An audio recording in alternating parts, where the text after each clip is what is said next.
prove that the defendant is the father of your 2-year-old son to remember the exact night you conceived, and therefore he is your child's father. You are certain that you are not her child's father and claim to have proof to support your case. She says you do nothing for Dior. Is that true? Yes, that's correct, Your Honor. I feel like I wasn't gonna do nothing for the baby until I found out he was mine. Me and Dawn, we've been knowing each other since we was kids. We grew up. I went to Detroit, came back. She was going through her little situation with her boyfriend. So we connected. It was just, when she told me that Dior was born, there was no way it could have been my baby. So when she was contacting me, I told her I wasn't gonna do nothing until we found out Dior was mine. I asked her, I told her I'd pay for a DNA test. She denied it. Houston is saying he's doing nothing for this child because it's not his. When the truth walks into the courtroom, everything changes. Under Judge Lauren Lake's watchful eyes, every heartbeat becomes evidence, every memory a testimony. This isn't just another DNA test story. It's a reflection of how fragile truth can be, how deeply people regret taking that single test, and how one revelation can shatter or rebuild a life. In the arena of justice, where emotion meets evidence, Judge Lauren Lake stands as both guide and guardian of truth. Her courtroom has witnessed countless battles between love and law, heartbreak and healing. But today's story cuts deeper than most, a story where a single DNA test becomes the defining moment between denial and destiny. The Truth Changes Everything podcast could dedicate an entire season to what unfolds in this case. It's the perfect example of how one test, one moment of exposure, can force people to confront what they've long tried to bury. In this emotional double episode, questions of fidelity, fatherhood, and faith collide under the fluorescent light of reason.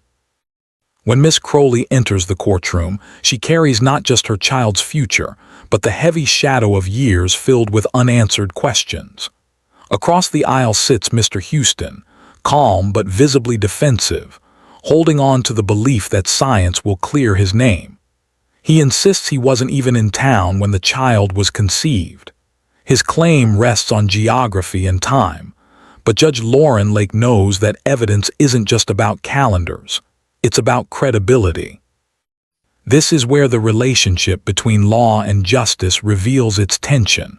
Law asks for proof, justice listens for truth. In Judge Lauren Lake's courtroom, both collide with unforgettable force. As the case unfolds, Miss Crowley tells her story of love, trust, and betrayal, and how she remembers the exact night of conception. Her certainty is unwavering, a mother's instinct wrapped in a memory she refuses to doubt. Mr. Houston, however, sees it differently. His story is built on dates, documents, and defense. He claims he couldn't have been the father because he was out of town, bound by probation rules that prevented him from traveling. Judge Lauren Lake, patient yet precise, reminds both parties that the DNA test will speak the final truth.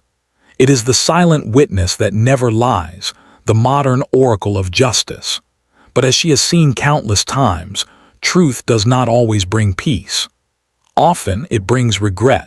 The kind of regret that echoes through Celebrate Recovery testimonies shared by people who realize too late that the truth, once revealed, cannot be undone.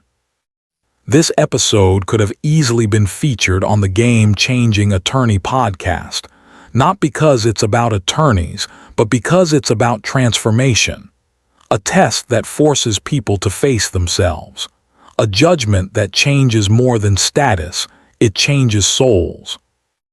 As Judge Lauren Lake listens, she represents the living embodiment of jurisprudence. The concept of justice in jurisprudence isn't abstract here. It breathes in real people's pain and resilience. The audience feels the moral pulse of the case, the unspoken question. What happens when the truth you demand is the one that destroys your peace? Mr. Houston produces evidence, calendars, messages, and memories, claiming they prove his innocence. He insists he was hundreds of miles away, that his probation officer can confirm his absence. But Miss Crowley's conviction doesn't waver. For her, this isn't just about a man avoiding responsibility. It's about a child's right to identity and connection. Behind the legal language lies something more human, the struggle of people who regret taking that single DNA test. Because in every revelation, there's an emotional cost. The evidence stage in divorce cases often mirrors this same ache, where truth is presented not just as fact, but as a weapon that can cut both ways. Judge Lauren Lake reminds them that truth is not meant to wound, but to heal. Still, the healing often comes after the hardest verdicts. The tension builds like a courtroom heartbeat. Every piece of paper, every calendar date, every inconsistency becomes a clue. In her years on the bench, Judge Lake has seen lies dressed as logic and truth hidden in silence. Her role is to navigate the space between, where legal precision meets human imperfection. This isn't just one of those DNA test cheating stories that float across social media. It's a deeper reflection of how relationships crumble when trust turns into trial. In this courtroom, the emotional gravity is palpable. For Miss Crowley, it's about justice for her son. For Mr. Houston, it's about defending his dignity. The adverse inference in evidence act may guide how the law interprets silence or absence, but Judge Lake goes further. She looks beyond what's said into what's withheld. The way a person hesitates, the way they breathe before answering, all become part of the unspoken record of truth. As the Divorce Course podcast might frame it, the evidence doesn't just prove what happened, it exposes who we are. The courtroom becomes a mirror of human contradictions. Everyone wants justice, but no one wants to pay its price. Judge Lauren Lake embodies the delicate balance, not only interpreting law, but restoring a measure of humanity within it. When Mr. Houston claims his medical past, a testicular surgery that supposedly reduced his fertility, the courtroom grows still. His story evokes sympathy but raises skepticism. The claim that biology itself shields him from fatherhood becomes both a shield and a question.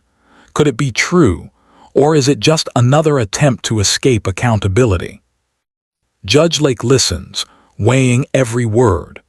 Her calm presence carries the authority of the Supreme Court itself, yet her tone remains personal, compassionate. She reminds the courtroom that evidence speaks louder than emotion, but it is compassion that gives evidence meaning. In that moment, the camera doesn't need to move. The entire room seems to hold its breath, waiting for the results that will define not only a child's lineage, but the moral fabric of two families. Beyond the courtroom, these stories echo through society. They are the adoption stories, full episodes we rarely see, the unseen chapters of children who grow up searching for identity. Judge Lauren Lake's courtroom is where some of those searches end and others begin. In the larger sense, her cases mirror the broader relationship between law and life, between law and justice. Justice, in her view, isn't a verdict. It's a chance at restoration. Law defines the path, but compassion defines the destination. The DNA test results, when finally revealed, cut through months of doubt. Mr. Houston, once certain, now silent, learns that he is the father. The courtroom shifts from accusation to realization. The truth, in its cold simplicity, rearranges everything. Judge Lauren Lake's voice, steady but filled with empathy, breaks the silence. The first thing you said was, "Can I see the baby?" That's what matters now. It's a moment of redemption, a reminder that beneath every ruling lies the hope of recovery.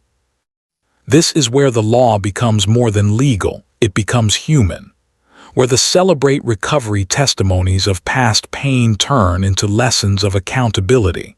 Where every parent learns that truth, no matter how late, is still the foundation of love. As the camera fades, the words of Judge Lake linger like a closing prayer. The DNA doesn't lie, but it's what you do after the truth that defines justice. The case becomes a reflection of modern society's moral dilemmas. In an age where a single test can unravel years of belief, we are reminded that truth isn't always comfortable, but it is always necessary. The Game-Changing Attorney podcast could call it a masterclass in courtroom empathy, how a judge can uphold the law without losing sight of the people behind it. Through this episode, we see that justice isn't only about being right, it's about being real. And sometimes, as Judge Lauren Lake demonstrates, the hardest part of justice is learning to forgive the truth that hurt you. The courtroom never forgets. Every case that passes through Judge Lauren Lake's hands becomes a part of the living archive of human truth. Some stories close quietly, others echo long after the gavel falls. The Truth Changes Everything podcast could spend entire seasons dissecting what happens next, because what unfolds in the second half of this double episode isn't just another paternity case. It's a study of broken promises, misplaced loyalty, and the thin line between love and justice. This time, it's McRae versus Moore.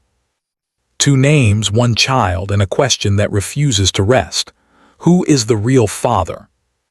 For Judge Lauren Lake, this isn't simply about science. It's about identity, a concept that sits at the very heart of the jurisprudence of justice. The plaintiff, Mr. McRae, believes with all his heart that the little girl, Miracle, is his. He speaks her name like a prayer, a word that carries both hope and pain. For 10 months he was her father, feeding her, holding her, loving her. Then suddenly he was told he was. It's the kind of heartbreak that no legal dictionary can define.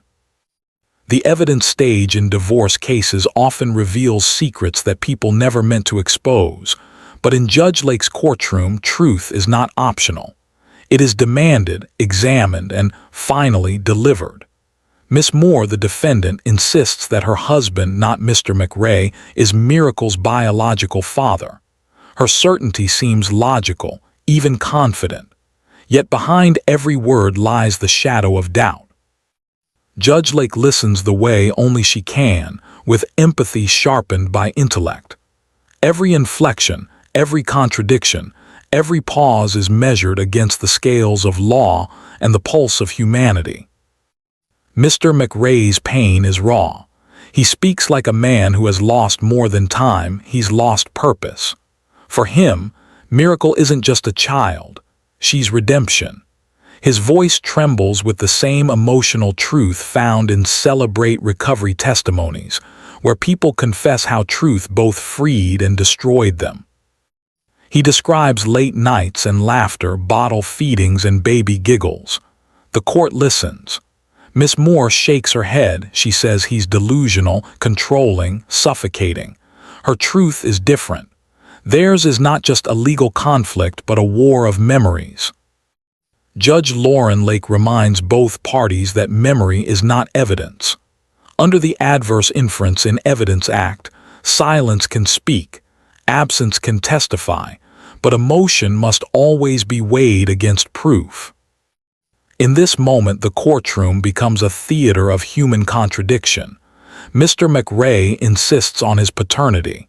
Miss Moore claims he is not the father. Her husband, Mr. Moore, enters the scene as a quiet certainty, the man she believes to be the real parent. The energy shifts. If this were discussed on the Game-Changing Attorney podcast, the lesson would be clear. The courtroom isn't just a place of argument, it's a place of awakening. Every witness learns something about themselves before they leave. Judge Lake, embodying the concept of justice in jurisprudence, stands firm between emotion and evidence. She reminds everyone that this court is not designed to punish love, but to clarify it. The photos of Miracle fill the courtroom screens, snapshots of innocence surrounded by adult confusion. In one, she's smiling, arms outstretched toward the man she knows as Daddy. In another, She's nestled in her mother's arms, unaware that her very identity is on trial. The law can calculate percentages and probabilities, but it cannot quantify heartbreak. Judge Lake's voice, steady as truth, reminds the courtroom that this is why child support laws exist, not to punish parents, but to protect children from the consequences of adult deception. Still, for Mr. McRae, this isn't about money. It's about meaning. His tears are not for financial obligation, but for emotional connection, the kind of love that no statute can define. His pain mirrors the countless adoption stories, full episodes where parents discover the child they raised was not biologically theirs, yet emotionally, they could never let go.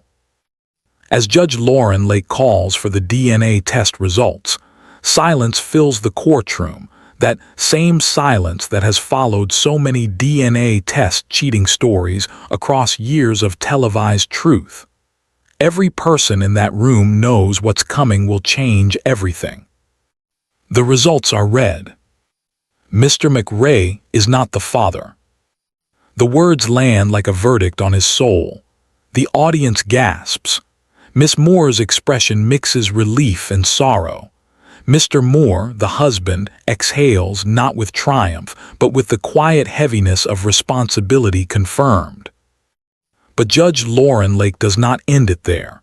She looks at Mr. McRae, a man broken by truth, and reminds him that the relationship between law and justice is not about erasing love.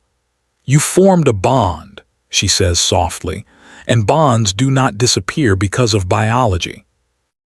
It's one of those rare moments where jurisprudence meets compassion, where the language of the Supreme Court feels too cold to contain what's happening in that room. In this single moment, Judge Lake becomes not only a jurist but a healer. She shows the world that law without empathy is sterile, and empathy without law is chaos. This is the balance she has mastered, and it's why her courtroom feels more like a sanctuary than a stage.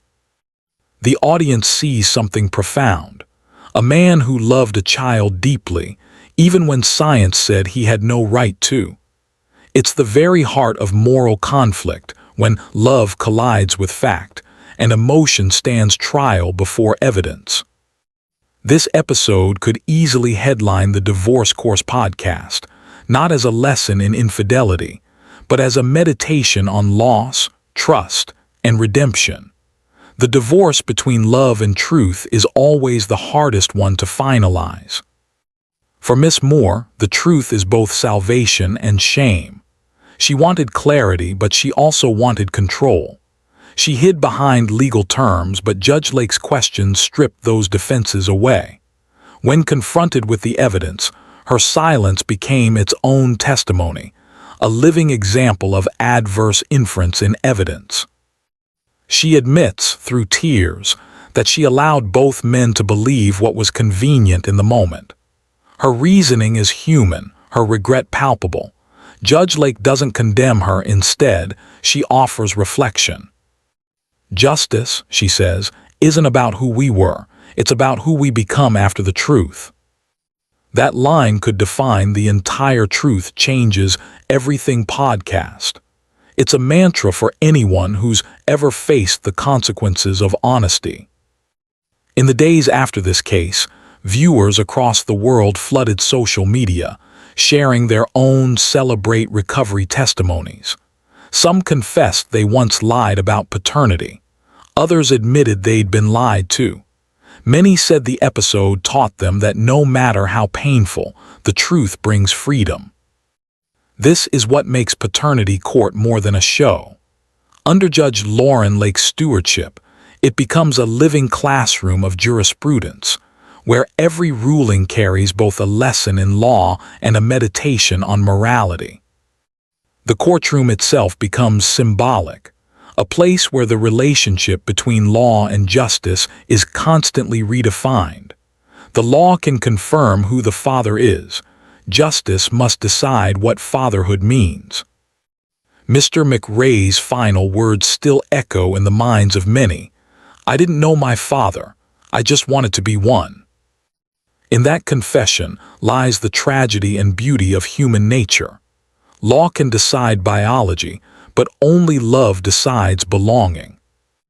Judge Lake's gentle response, part comfort, part command, embodies everything the game-changing attorney podcast often discusses: emotional intelligence in the face of legal tension.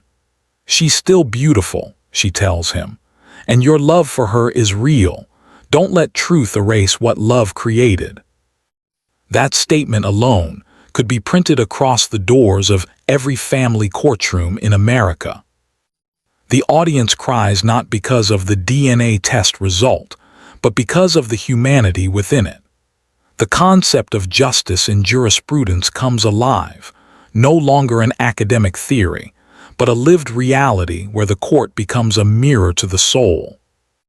Judge Lake closes the case not with a gavel but with wisdom. The DNA does not define your heart, it only defines your responsibility. It's a verdict that belongs in the Supreme Court of empathy.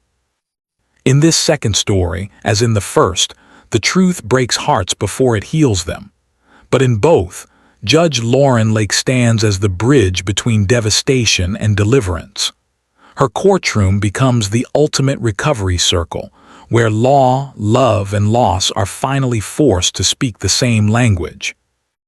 As the episode fades to black, one truth remains: the DNA test is not the end. It is the beginning of accountability. It is the mirror no one wants to face, but everyone must.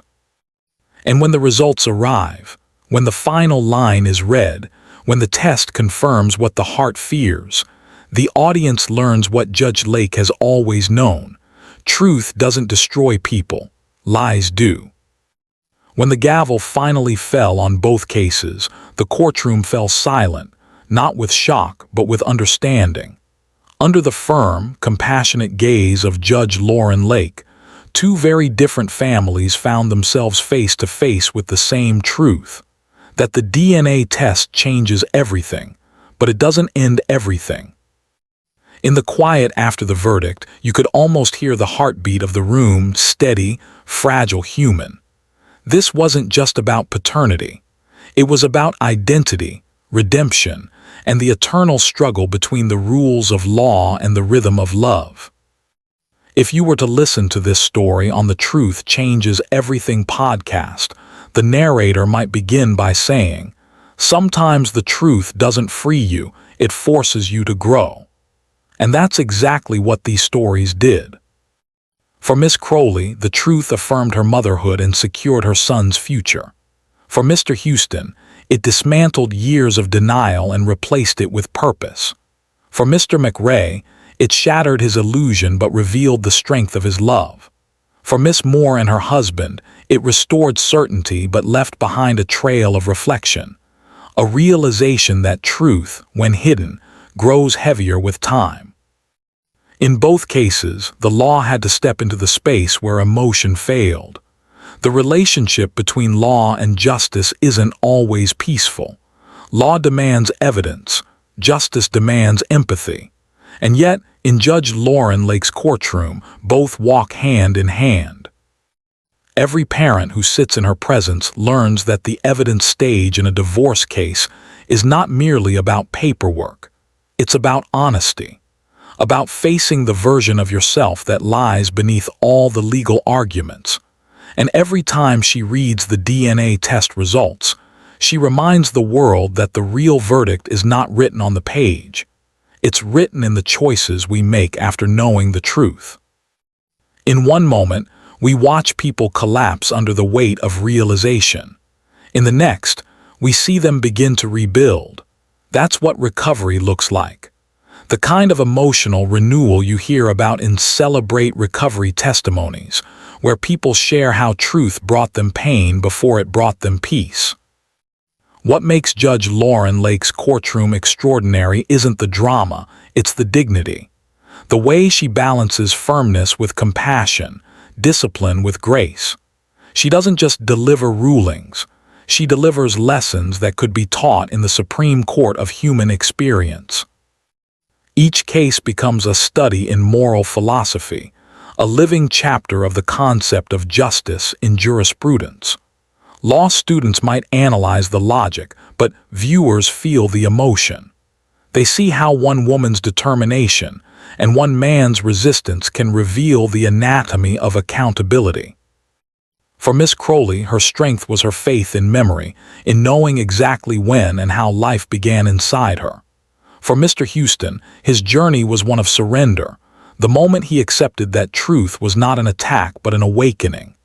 His first words after hearing the results, "Can I see the baby?" became the heart of the episode, proof that the human spirit, once confronted by truth, still seeks connection. For Mr. McRae, however, the lesson was different. His story became a living example of how love can outlast even the harshest verdicts. The Divorce Course podcast might have summarized it perfectly. You can't cross-examine a broken heart. Because when the DNA test revealed he wasn't the father, it didn't erase the nights he stayed awake, the bottles he warmed, or the lullabies he whispered. That's the paradox Judge Lauren Lake captures with every decision, the space where legal truth meets emotional truth. They don't always align, but both are real. In her court, justice isn't a punishment, it's a process. A kind of spiritual litigation where people learn to accept not only the truth about others, but the truth about themselves. The Adverse Inference in Evidence Act might teach that silence can imply guilt, but Judge Lake's courtroom teaches that silence can also mean pain too deep for words. She knows that every denial hides a story, every outburst conceals a wound.